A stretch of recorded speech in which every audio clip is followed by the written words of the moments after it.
very good evening, viewer. You're most welcome to the NILE CAST only on West Nile Television, where we give you the daily news bulletins of the day, every day from 7 p.m. to 8 p.m. My name's Okumaringa Christine. Before we dive into any of the stories this evening, let's have more of what's happening in the headlines. Moyo General Hospital Administration directed to find solutions for water and power crisis issues.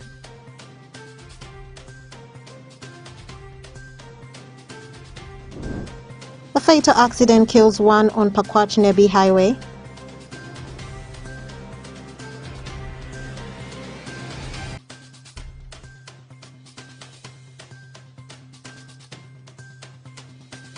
And crime rate drops by 1% in the latest police report. This and more in the NILE CAST News Bulletin.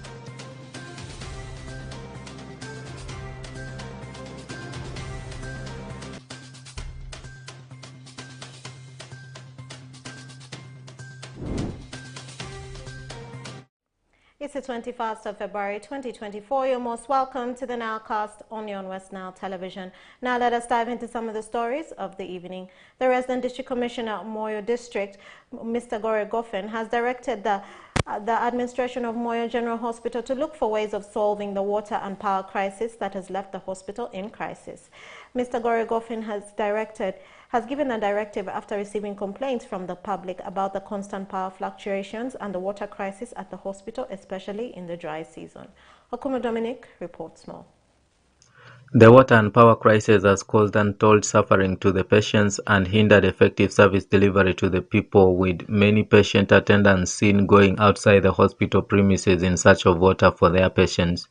Mr. Gore Goffin, the Resident District Commissioner Moyo, after receiving complaints from the public, directed the hospital administration to find ways of resolving the persistent water and power crisis that hits the hospital every dry season, saying the hospital has 2 standby generators to provide backup for power, but in most cases, whenever the generators break down, their repair takes unnecessarily long, hence affecting service delivery. Take interest in the issues of water crisis and electricity in the hospital. The hospital has 2 generators which should be able to be on standby in case we have no power. But sometimes these generators break down and their repair takes too long.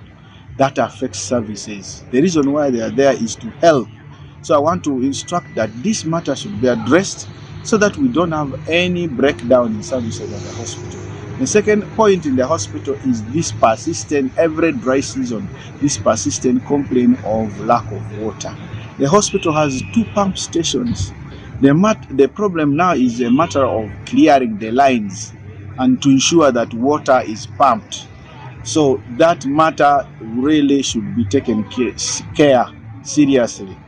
Even we have asked the hospital to be connected to the National Water and Sewage Corporation line, so that in case their own system is not effective, they receive this water which is coming from the National and Sewage Corporation. So they need to get this water. But the complaints they have been telling me, we do not have funds for paying this. Yet of recent, government increased the facilitation for hospital, PHGs, you see.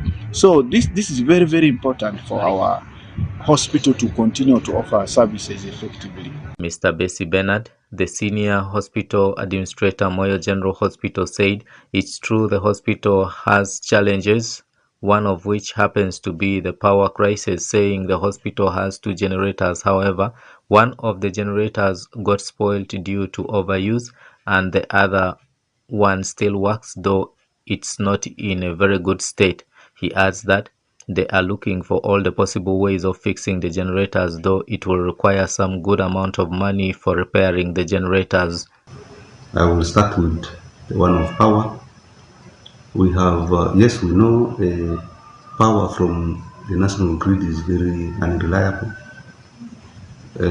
Because of that, we have other sources of power, basically standby generators. We have 2 generators, but one broke down because of, I would say, overuse, because it ran for longer than required, but that was because there was no power and there was no choice we had to run. So unfortunately it broke down, and it broke down extensively, requiring substantial amount of money to put it right. We have one other that is running, although it is also not very efficient, but it is running. So when there is no power from the grid, there is an alternative, which I must admit is also not very effective, but it is running and it is helping us to move forward. Concerning the water crisis, he said the water has connections with power, and once they fix the power issues, there will be slight improvement in the water supply at the hospital. He, however, said the problem of water has been long overdue and requires long-term planning to resolve the matter, because there are problems with the water lines which requires repair and good amount of money, of which the hospital doesn't have the money in place. The second problem of water has some connection with the power, although it is not the only challenge. So when we fix the power, there will be some improvement in the areas of water supply.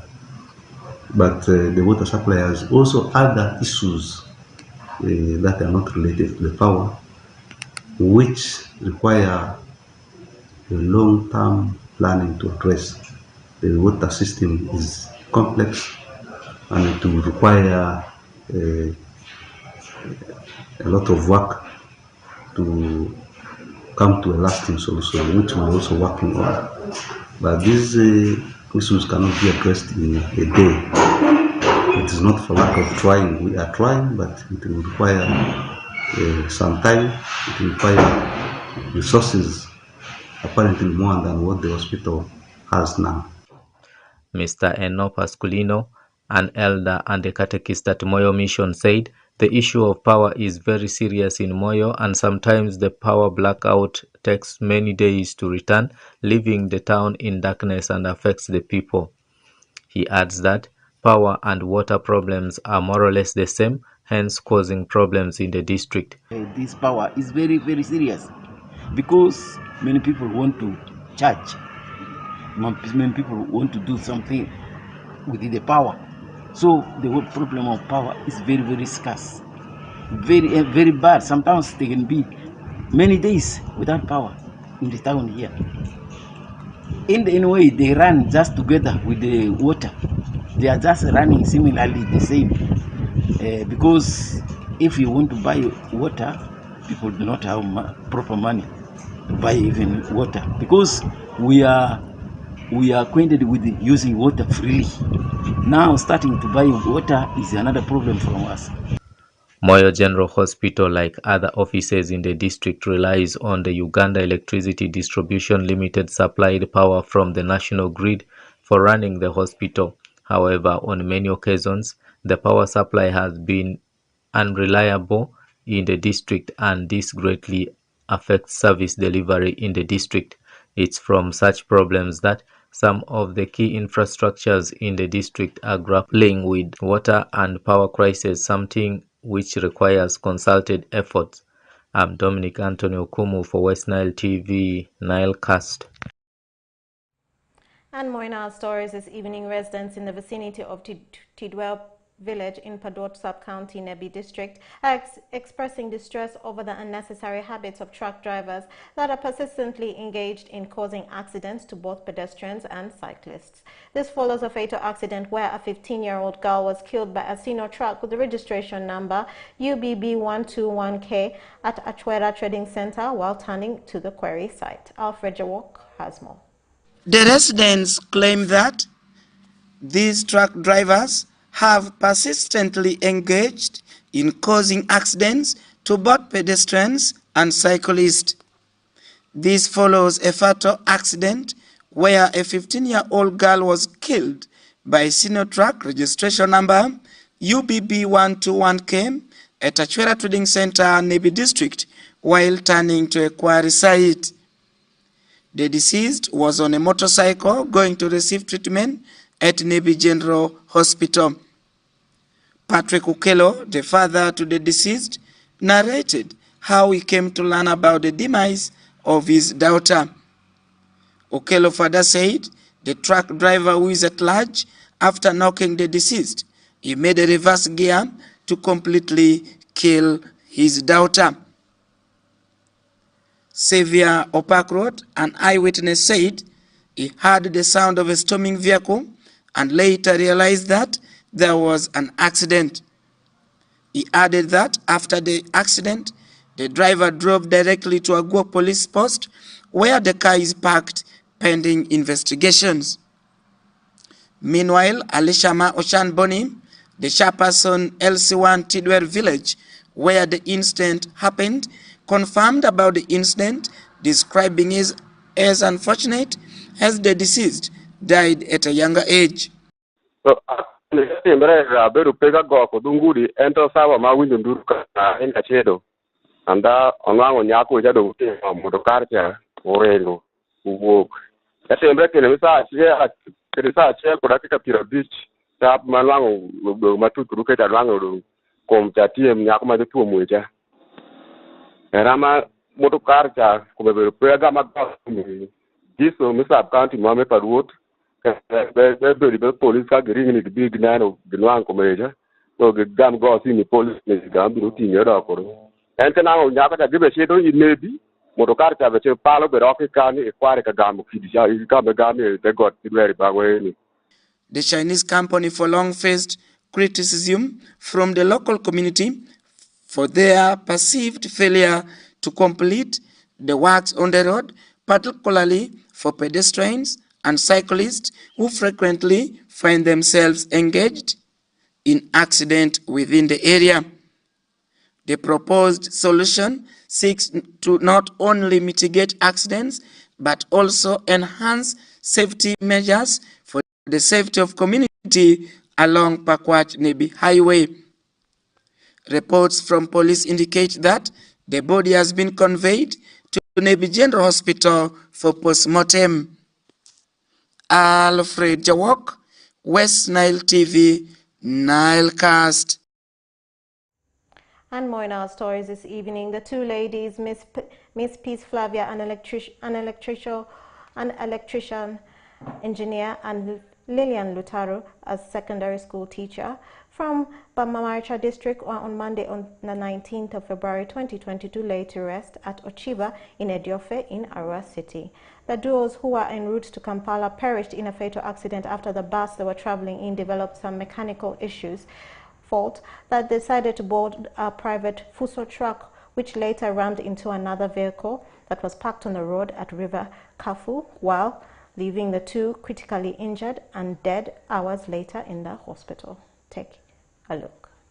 The those who were en route to Kampala perished in a fatal accident after the bus they were traveling in developed some mechanical fault and they decided to board a private Fuso truck, which later on rammed into another vehicle that was parked on the road near River Kafu, leaving the two critically injured and died hours later in the hospital.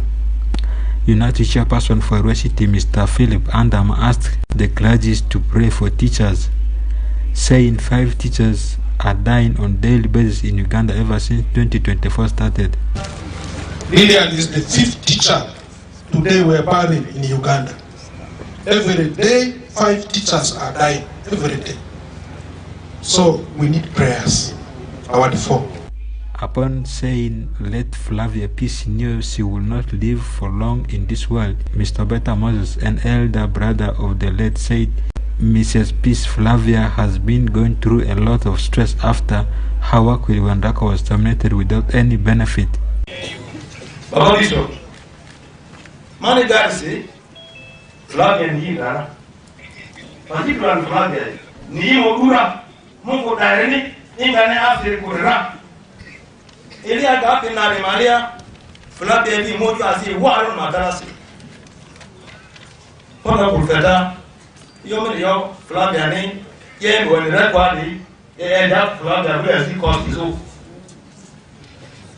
ba of the Flavia ni ban ba ti lu asi ba of the Flavia ni ko mi ga ni when record yo so amado ya na ma ta for ga ni ne ya ko Ipotani, Elmabene Vitali for your Africa.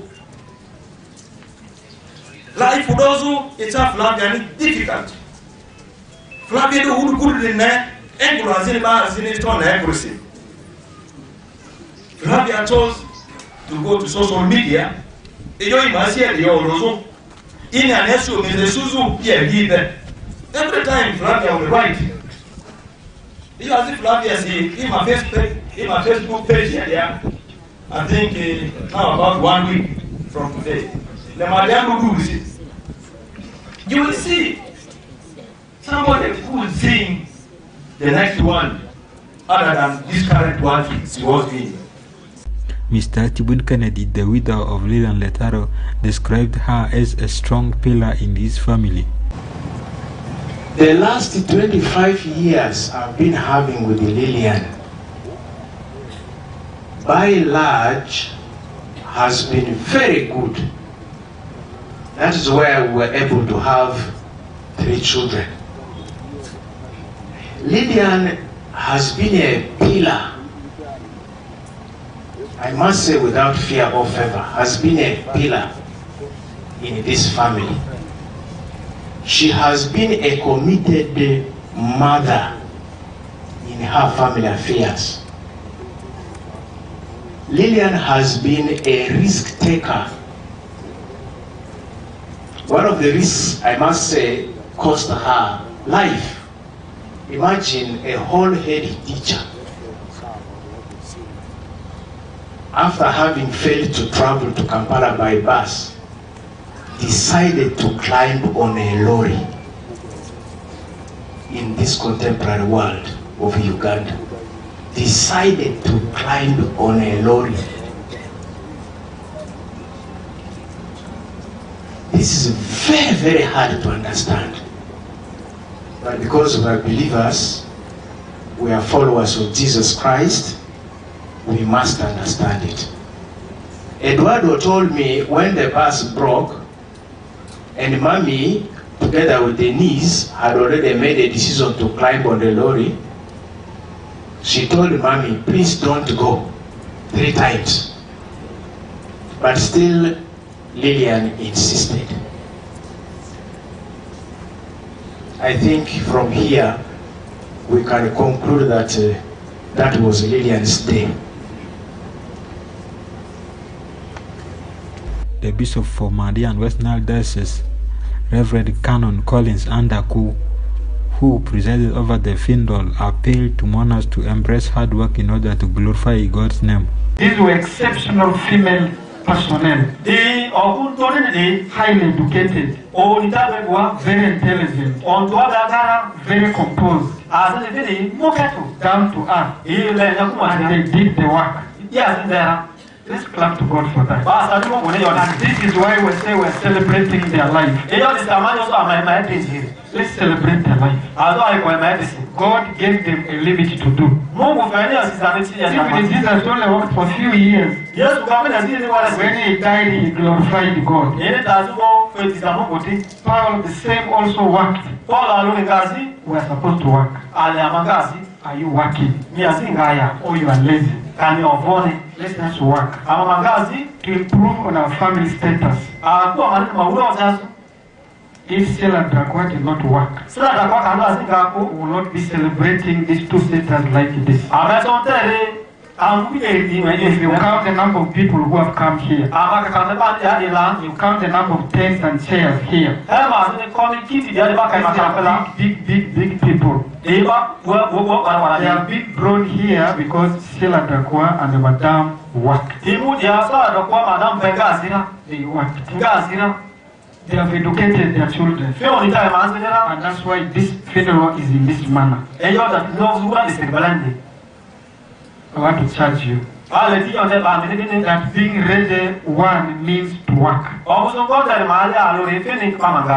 has called us to do work. Right from home to the offices where you are placed. You must be smart in your work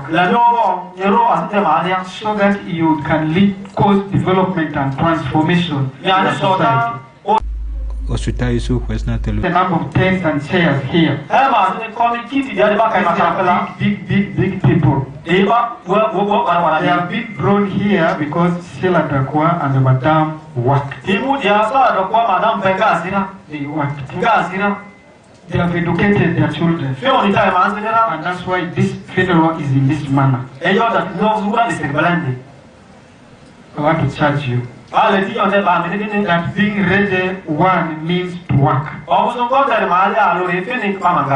has called us to do work right from home. And more in our stories, Hoima District authorities have announced an outbreak of measles, tipping the locals to keep watch for the symptoms and to prepare to take their children aged 5 and below for vaccination in the coming days.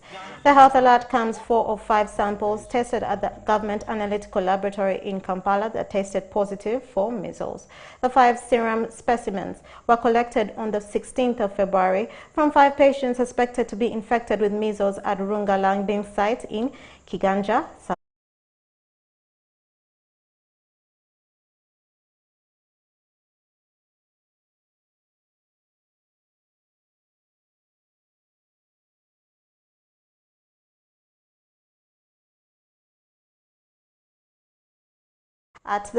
In the year 2023 compared to what was reported in 2022, the latest annual crime report.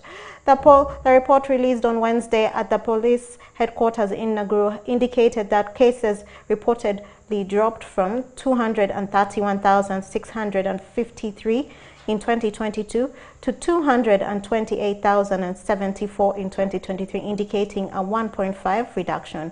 This figure implies that a total of 19,004 cases were reported on an average of every month.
Very good evening, viewers. Now in front of the camera is me, Benson Pastore. It's now the segment of sports. As we all know that a lot of stories continues to break every day in the world of sports. And as usual, we kickstart our stories with what is happening within the region of West Nile. We look at national stories, we talk about continental stories, and we finalize everything in NILE CAST Sports with what is happening in Europe. And today we are two big encounters as far as Stanbic Uganda Cup round of 32 is concerned.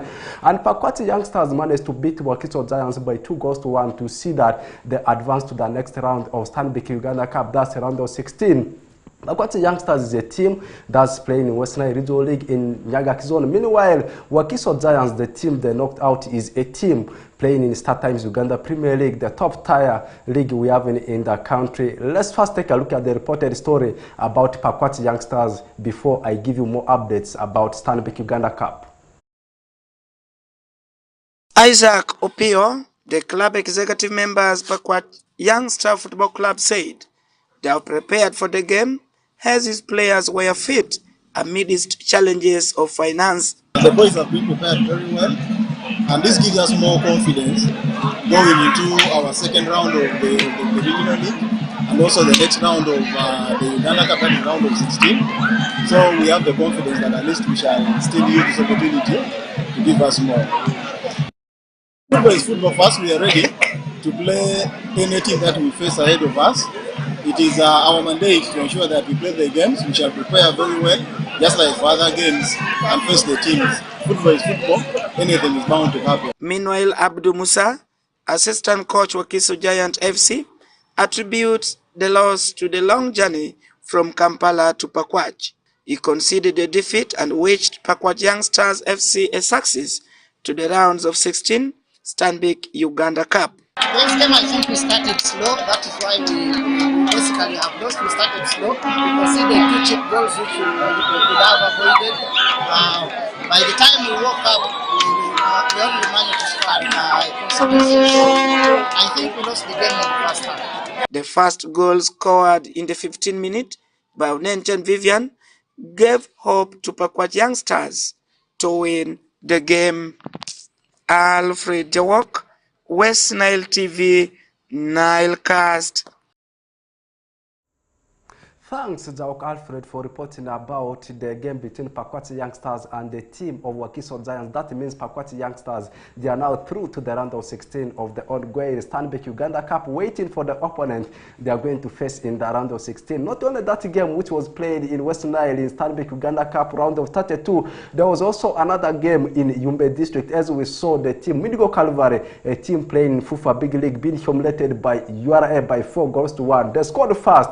URA, of course, had to come from a goal down to see that they surpassed the team Calvary by 4-1. And this one takes us to the summary of the teams that have already sealed the ticket to the round of 16. As far as Stanbic Uganda Cup is concerned, the defending champions Vipers, they already through. You talk about Kasasiro Boys, I mean KCA, the record holders. Not forgetting about Sports Club Villa, we have got Express. Bull is also in the mix. Soltino Bright Stars of Nelson Sekatuka, Young Simba, Tsitari is also there. Not forgetting about the Cops, I mean Police Football Club. Busoga is also there. Igaga Young Football Club, Pakwach Youngsters together with the URA sealing the ticket today. Away from the story of Stanbic Uganda Cup, this time taking our trend to what is happening in Europe. Before we talk about the UEFA Champions League, I need to give you what is happening right now in the English Premier League. Tonight, there is a very big encounter between Liverpool and the team of Luton Town. This game has been posted today because on Sunday, Chelsea will be playing the final of Carabao Cup with Liverpool. That's why the game they are supposed to play over the weekend has been scheduled today. And apart from that, yesterday there was also one game on the card. It was between Manchester City and the team of Brentford, as Erling Braut Haaland's goal was the difference to see that the citizens beat Brentford by 1-0. This was a match at hand because by then, when the other teams were playing, Manchester City was playing the finals of FIFA Club World Cup. This one now takes our trend to what is happening in UEFA Champions League tonight. We are having 2 big encounters, and Napoli will be sitting at Sao Paulo to take on Catalonian-based club Barcelona. Meanwhile, Porto will be maintaining Estadio Dragao, their own stadium, as they take on Arsenal. The last time Arsenal played in the knockout stages of UEFA Champions League was way back in 2017. Now they are returning back to UEFA Champions League. And also apart from that, yesterday night we had 2 games on the card. Inter Milan were able to beat Atletico Madrid in the first league encounter by 1-0. And the team PSV Eindhoven, that comes from Dutch Eredivisie, had to share the spoil with Borussia Dortmund as the game ended in a 1-1 tie. And also last week in the first league encounter, we saw the Los Blancos beating RB Leipzig by 1-0. Manchester City were 3-1 winners over FC Copenhagen of Denmark. Then there was also a game between Paris Saint-Germain and the team of Real Sociedad, and Paris Saint-Germain was able to beat Real Sociedad by 2-0. And this one takes our trend to what is happening as far as transfer sacking coaches here and there is concerned. And I can confirm to you, Crystal Palace have appointed Oliver Glasner as their new head coach after Roy Hodgson stepping down. the coach himself, Oliver Glasner, previously worked as a head coach for Ried in Austrian Bundesliga and also worked for LASK as LASK Linz, also in Austria Bundesliga, before moving to German Bundesliga outfits to coach a team called Eintracht Frankfurt, where he was able to win UEFA Europa League with Eintracht Frankfurt in 2022 after beating Scottish Giants in the finals. That means Crystal Palace, they have appointed a coach who is having the experience of winning gongs. I am talking about Oliver Glasner. Away from that, Napoli, I can confirm to you at this particular moment, they have sacked their manager, Walter Mazzarri, and they have appointed a new head coach in the names of Francesco Calzona. The head coach, Walter Mazzarri, has been sacked because of poor performance with the team of Naples, and we are waiting to see if he can be able to guide the defending champions of Scudetto maybe to top 4. Away from that, still a bad news for the manager Gennaro Gattuso, as it has been confirmed today he has been sacked by Olympique de Marseille just after 15 games. And statistically, out of the 15 games he has played, he has actually managed for the team of Olympique de Marseille having equal statistics, winning 5, drawing 5, and losing 5. And he has been replaced by another manager called Luis Gasset. Actually, Luis Gasset was fired by Ivory Coast at the beginning of African Cup of Nations, and Marseille, they have taken that opportunity to appoint him as a successor for Gennaro Gattuso. Gennaro Gattuso, I am speaking about, also worked as a head coach for Valencia in Spain. He worked as a head coach for Napoli, and he also worked as a head coach for Olympique Lyon in French Ligue 1. And also stories continue to link here and there as far as future of other managers are concerned. And one key coach I want to talk about is Thomas Tuchel, the head coach of Bayern Munich, and it has already been confirmed that he will be leaving the Bavarian Giants at the end of the season because he's not having a good run of form. Right now, he's not performing very well. His team Bayern Munich, they are 8 points clear behind the on top team Bayer Leverkusen, and also losing the game in the round of 16 of UEFA Champions League first league encounter into the hands of Lazio, which ended by a 0-0. Now everyone is waiting to see if they can overturn that defeat and Bayern proceed to the quarterfinals. Let's finalize everything with what is happening within England, more especially at Anfield. Bad news for Liverpool fans as stakeholders at large, as again they have lost Diego Jota out injured, and he's going to be out for several months because of knee injury he sustained in the game Liverpool played with Brentford. And also in the game we saw Curtis Jones moving out, and not forgetting about their striker Darwin Núñez, and the lengthiness of the injury for Curtis Jones and Núñez has not been revealed. With that, we have come to the end of today's edition of NILE CAST Sports News and NILE CAST at large. It has been me, Benson Pastore, together with Christine Okumuringa, doing it for you. We'll link up again tomorrow as NILE CAST will again return. Have the best of your moments.